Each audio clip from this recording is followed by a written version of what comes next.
So this question of a trusted institution, well, what would be the basis of warranted trust? How do I know if I can trust this fucking thing? What is the oversight process, and what are the capacities that people have to oversight it properly? Can I oversight something where I don't understand the technical details of it?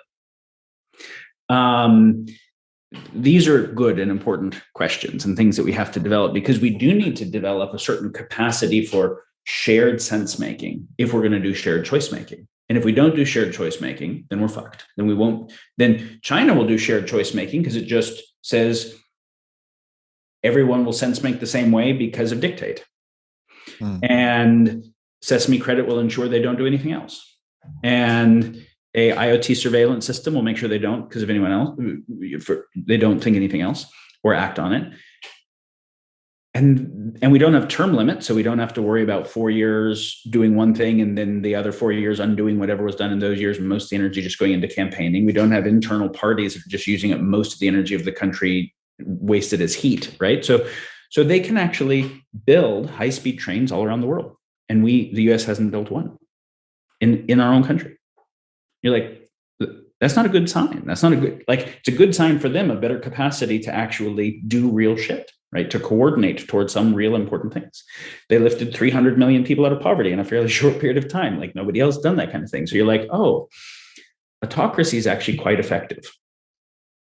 And high-tech empowered autocracy is something the world has never seen. The world has never seen a Sesame Credit, IoT, AI empowered autocracy. That's an interesting proposition of what that thing could be.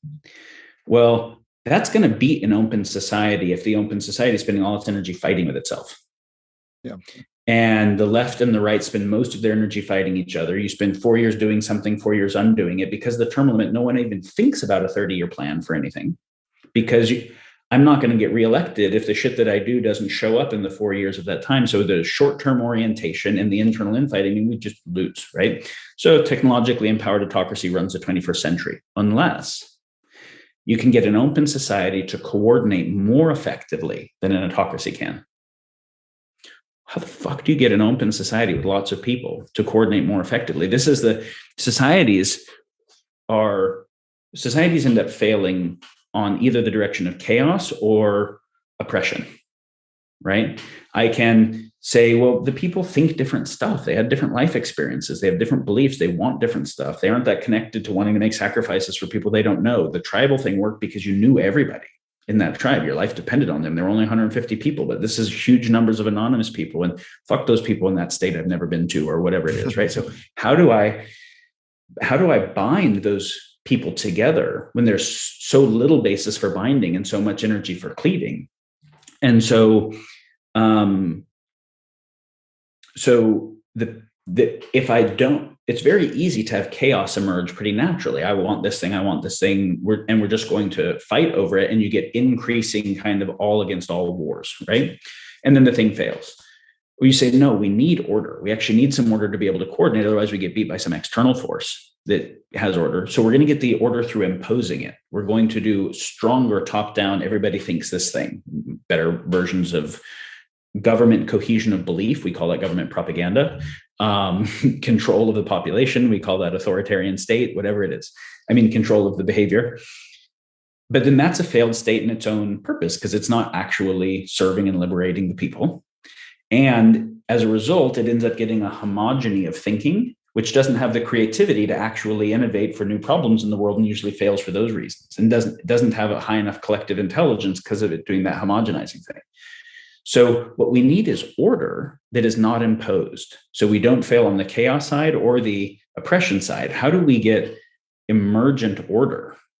Well, if the order is to be emergent rather than imposed, it means everybody has to be able to make sense of the world similarly, and has to be able to reason about not just what is, but what ought. So ethics and morals similarly, and have enough respect for each other that you have a conversation where you want to hear what other people think, and you don't want to just beat them and then think that they don't exist and they're not going to come back. There's a short-sightedness of these cultural arms races and political arms races. We beat them and now we won for a minute, right? Yeah. And then they up the ante and come back. If they don't go away, if you don't get the other people off the planet, then it's von Clausewitz said, war is politics by other means, but politics is the way that we get to actually avoid war. right? So if I want to avoid war of some kind, how do we coordinate, especially when there's forced coordination occurring through technologically empowered autocracy? So now this comes back to your point about dissenting views.